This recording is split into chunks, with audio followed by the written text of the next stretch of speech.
Hebrews. Hebrews chapter number 4. Hallelujah. Are we there? Hebrews chapter number 4.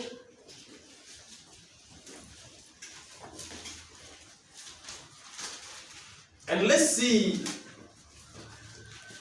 the encouragements that we get from there.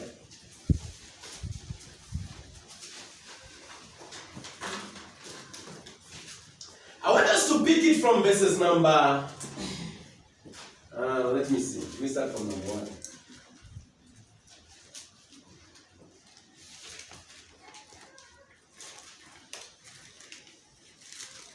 Okay, let's start from the verses number 1. Now, this one is talking about, it's more about faith. Somebody say faith. Someone say faith.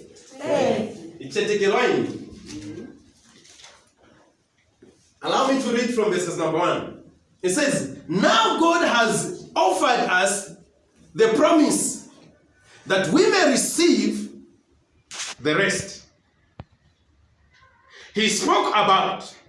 Let us take care then that none of you will be found to have failed to receive that promised rest.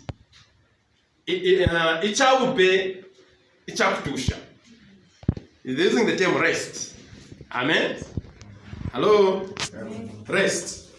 Now, get from verses number 2.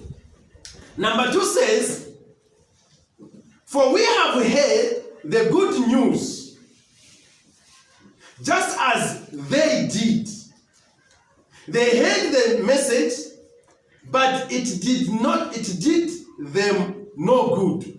Because when they heard it, they did not accept it with faith. When they heard it, they did not accept it with what? Faith. Hallelujah, somebody. They did not do what? Accept it with what? Faith. So, what are we learning? We see that when you don't accept the word of God with faith, or when you don't apply faith to what you are to the word of God, it becomes very difficult for that to work for you.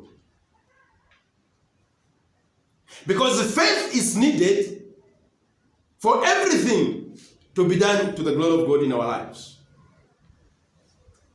It's chetekelo. Tufure twa chetekela.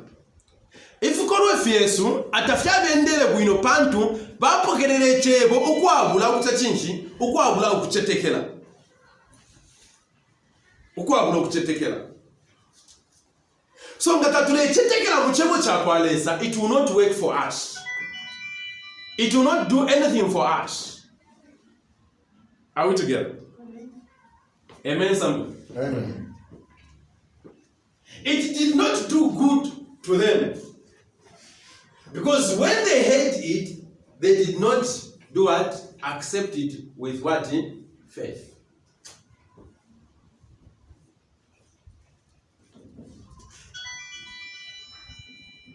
For we have heard the good news just as they did. They heard the message, but it did them no good. Because when they heard it, they did not accept it with faith. We who would believe then do receive the rest which God promised. It is just as he said, I was angry and made a solemn promise. They will never enter the land where I would have given the rest. He said this even though his work had been finished from the time he created the world. Now, what are we learning here? We are saying that it's like two groups saying. The first group is the group of our forefathers. where the Bible says that the word that they received, the good news they received, did not do good to them. Why did not do good to them? Because when they received the word, they did not apply their faith. Christianity is all about faith. When you are taught something, receive it with faith. When somebody tells you to say it is well, apply your faith. Our friends, it did not good to them, did not good to them because they didn't apply their faith to what they had.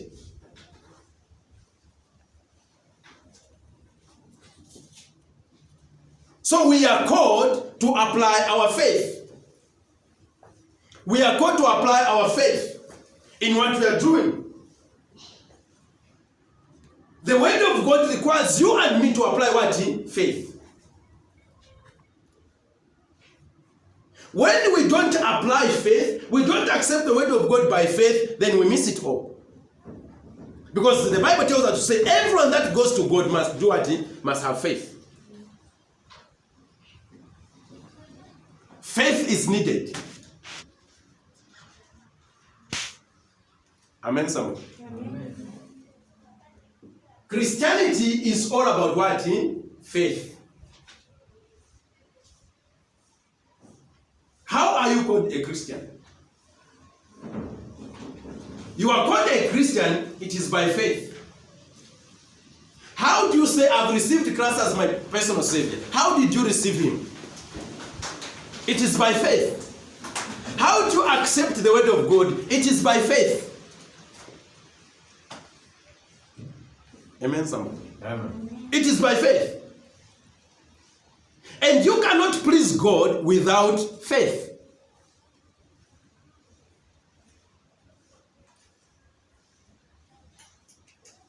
Are we together? Amen. Do you want some quiet? Amen. Christianity goes by what? Faith. There is no Christianity if faith is not applied.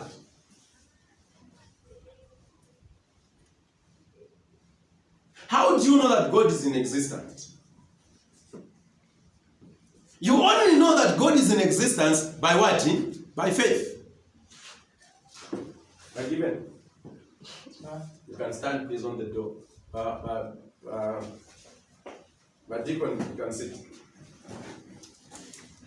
Amen, somebody? Amen. So Christianity is about what? About faith. You cannot be a Christian without faith. You cannot pray without faith. Prayer goes for faith. When you ask God, you must believe that He is the rewarder of them that seek Him diligently. He is the giver of what we ask for. Faith must be applied.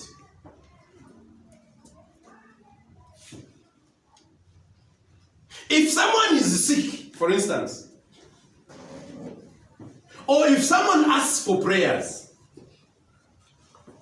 maybe things are this or that, or maybe I'm not feeling well, that and that and that. No, please, my brother, my sister, pray for me.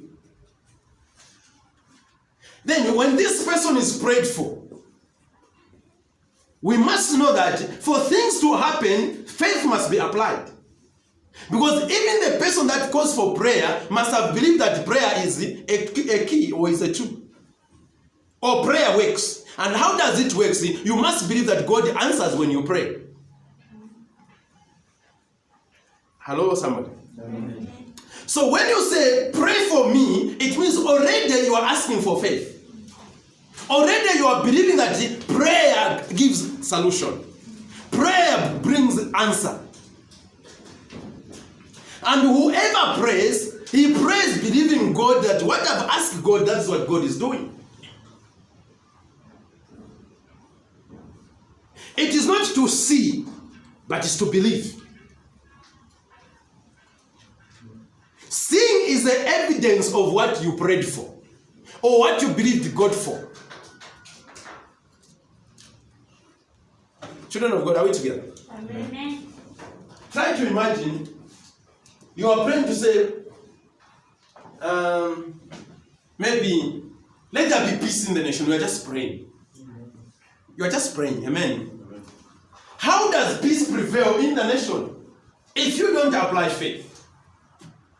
Because you are believing that when you pray and ask God for peace, God begins working out in his own way, in his own spirit, softening the hearts of people, and release the grace of God of peace in the hearts of people. And the peace, you see it being prevailing. That's why when someone says it is well with you, the first thing that you need to do, apply your faith to say amen. When you are saying amen, you have acknowledged that what has been said works for me. When somebody speaks negative things about your life, as a child of God, you have got power by faith by saying, I reject this in Jesus' name. It's just like the way we see maybe visions. We see visions. We will see visions that may be for us or that may be against us. But still faith stands to accept or to reject this by faith. Amen, somebody. Amen. So faith is important in our lives. Faith is a substance of things hoped for. The evidence of what is not seen. The evidence of what is not seen.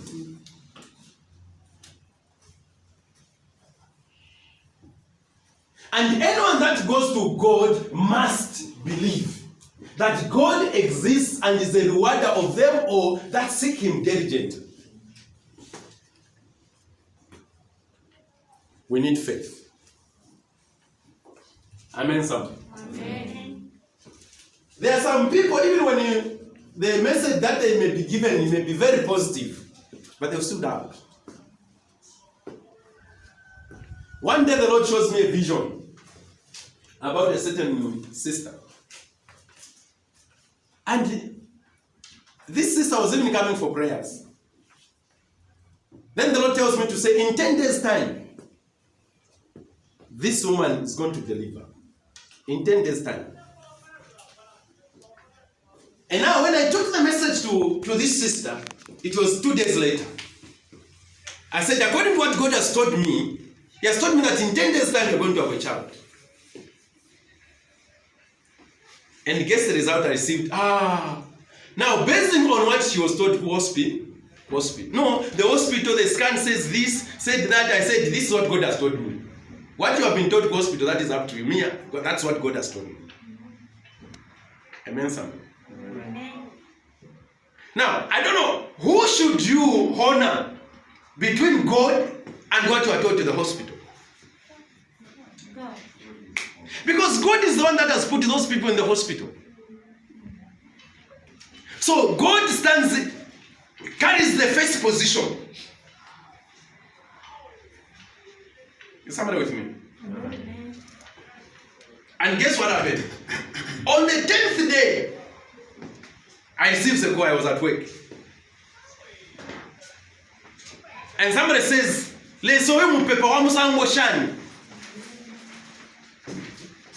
I said, what is it? And I was trying to calculate the days. Today is the 10th day, and there's a baby boy here. Hallelujah, somebody. Let's clap for Jesus. Hallelujah. So there are many times that you may be taught something, but you take it so lightly. Because you apply your thinking. You are trying to take things in your understanding. Children of God, things of God, when we use our intellect, our reasonings, we fail to get the answer of God. Amen, somebody. Amen. If you are kwalesa tatufise ndabuku tontonganya kweso ande chimwena I think if you chile moneka so chalaba so If it's Monica so chalabaso, if you are one Satafia Monica. That's why you should not be moved by what you see with your eyes. If you go by what you see with your naked eyes, you'll be very, very easily misled. Don't go by what you see.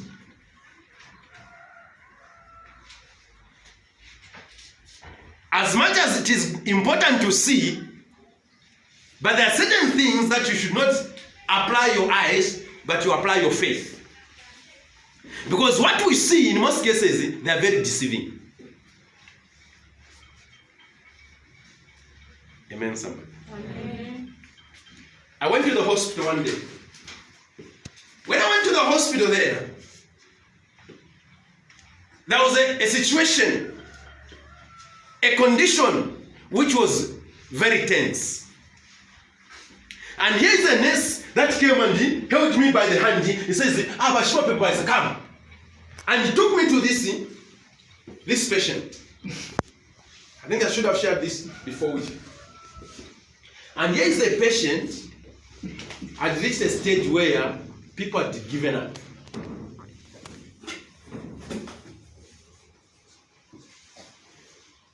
The patient was gasping for, I would say, the last breath. I'm from God. And when I went there, I found there were a lot of people around the bed. And people were already crying. People were already doing what? Crying. They are crying. And when I went there, I found this patient was just doing like this.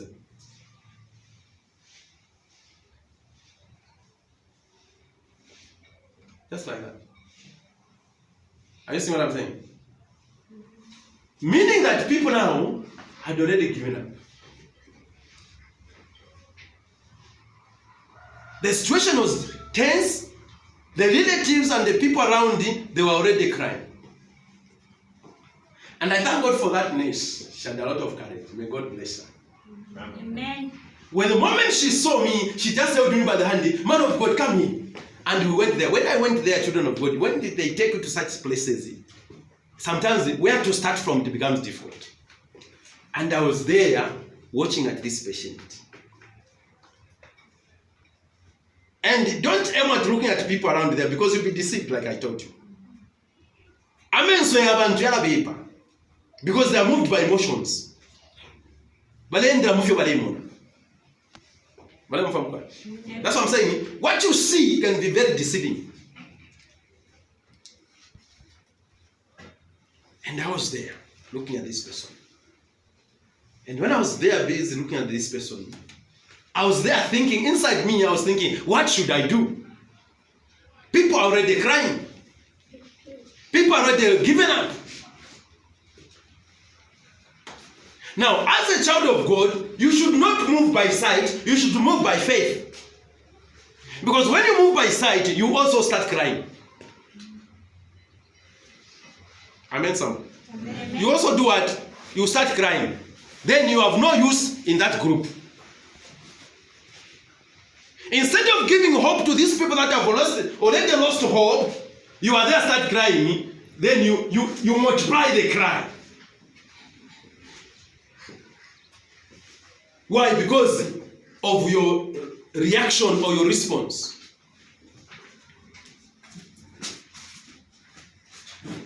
Amen, son.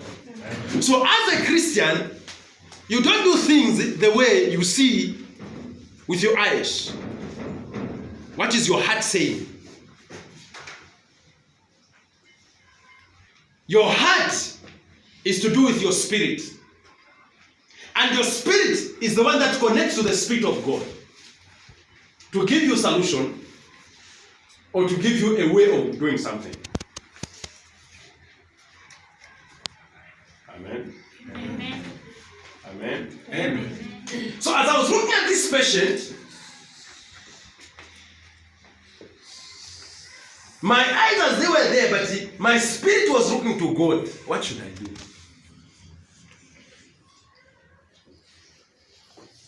And here is the hospital where they have all the medications, they have all the drips and so on and so forth, the injections and all that. They have them, but here I am, I'm just coming with my hands.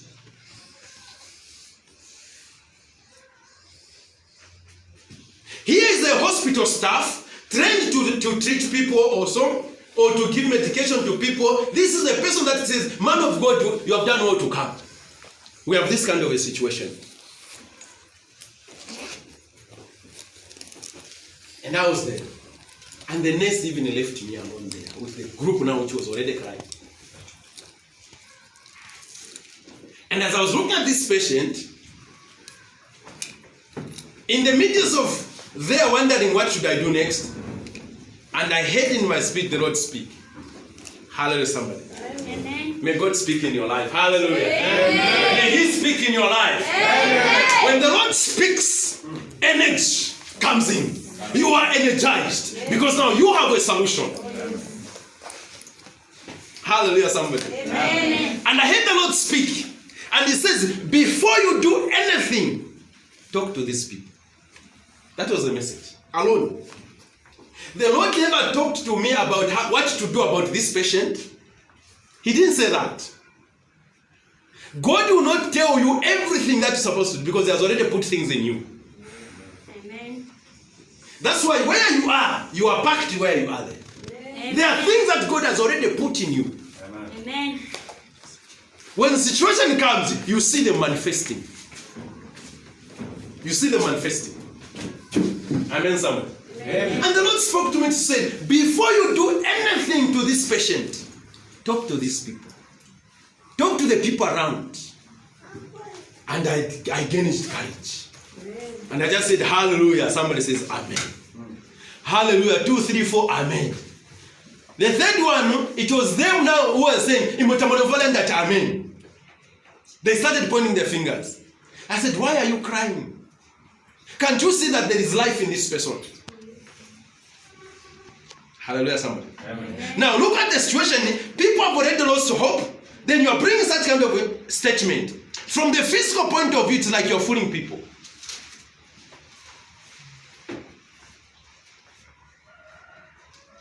Hallelujah. Amen. When you take things by the side, those that are listening to you, they will take you as if you are fooling them. You are cheating them. In a critical situation. But I did not just speak that because God had already spoken to me and says, before you do anything to this patient, talk to these people. And I told them, I said, why are you crying? Because there is life in this person. So stop crying. And I saw people, balaba chili balelisha sana abene beka imonga tamulefu kuleka fumeni pwa bambo kuvafunya pwa abene beka. So when you speak to people, you begin building up faith in their lives. In their lives. You are there to give hope to those that have lost hope. Because you are a life giver. When you appear, the atmosphere must change. Somebody say amen. Amen. I'm saying when you appear, the situation, the atmosphere must do what? Must change. Because the child of God has appeared. In another words, God has done what? Has appeared. When God has appeared, the atmosphere must change.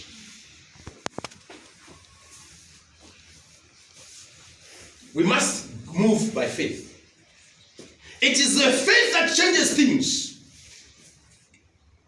The Bible tells us to say the spirit that God has given us, it's not a spirit of bondage or of fear, but it's a spirit of power. Amen. Umupashile sa tupela te wa mwenso. To abukuiwe lelo mupashi wa maka. That we call him Abba Father. So the spirit that God has put in you is a spirit of power. It's a spirit that should change the atmosphere. When you voice out, the atmosphere must change. When you speak, the atmosphere must change. Whether the devil likes it or not. Amen. Hallelujah, somebody. Amen. And this patient, when I spoke to them, whatever I said to them, encouraged them, then I prayed for this sister. When I prayed for this sister, she never showed anything, but it was all by what? Faith.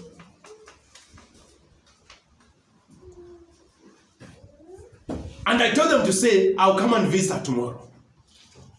Now, even saying I'll visit her tomorrow, it is all by faith because the condition is already bad. And the following day, of course, I had battles to reach there, but of course, when I went there, I saw this person is already up sitting. Amen. Hallelujah. It is not because of you, but it's because of him that you carry. There is spirit of life in you. The Bible says, out of your belly shall flow the living water. Because of Christ that is in you shall flow the living water. You are a life giver. But you must understand that life is in you. That's why when you read Matthew chapter number 8, if you read verses number 13, the Bible says, you are the salt of earth. If salt loses its saltness, how can you make it salt again? You are the salt of earth. Because of you, the earth must respond to your appearance. In verses 14, the Bible says, you are the light of the world. Therefore, let your light shine before others by what you do, so that they may glorify your Father who is in heaven. Where you are, you carry light. Wherever there is darkness, when you appear, light must appear. And darkness must begin paving way. Darkness must run away. Why? Because you have appeared. You have appeared.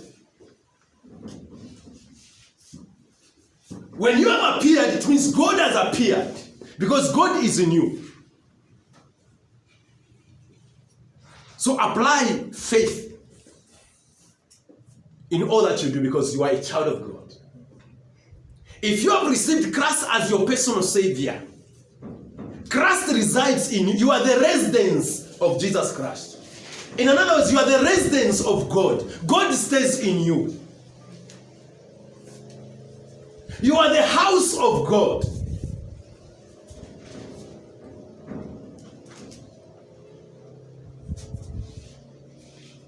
So never undermine yourself. Never look down at yourself to say, I'm nobody, I'm nothing. It's not about what you see yourself in the mirror. It's about the faith that you have in God. According to the word here, we are told that our ancestors, it did not do them well because they did not receive with faith. Receive the word of God with faith. The word of God will work for you. Amen. Because there is power in the word. Amen. There is power in the word. Amen. The word is Jesus Christ. When you start reading from John chapter number 1, you start from verse 1. As you read further, you discover that the word was Jesus Christ. That's why when you say there is power in the name of Jesus Christ, it means the power of God, the power of the word, which is the Lord Jesus Christ. He says, in the beginning there was the word, meaning in the beginning there was the Lord Jesus Christ. That's why we say that at the mention of his name, every knee shall bow. Amen. Every tongue shall confess that Jesus is Lord. Amen. Jesus Christ. So be encouraged, child of God. That's why Joshua was told that meditate upon this word day and night. Do not let this word depart from you, but meditate on it day and night. What is the way? The way is Jesus Christ. Do not let Jesus Christ depart from you.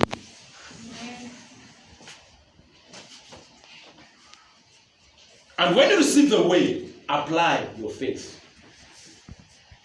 And when you talk, when you voice out, your voice must bring life. The voice that you bring out must bring hope in the lives of people.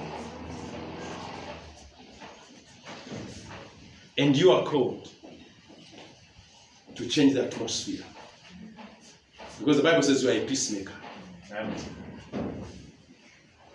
When people look at you, they will not see peace.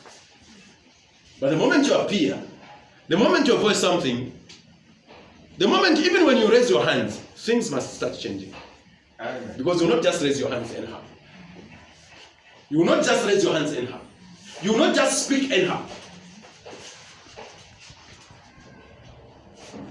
You are a child of God. And as a child of God, where you are a very dangerous tool in the hands of God. You are a very dangerous what? Tool. Vessel in the hands of God. So for things to work out for you, apply your faith when you hear it. Amen. When you hear the good news, apply your faith Amen. to see things work for you. Thank you, Jesus. May God bless His word. Amen. Amen.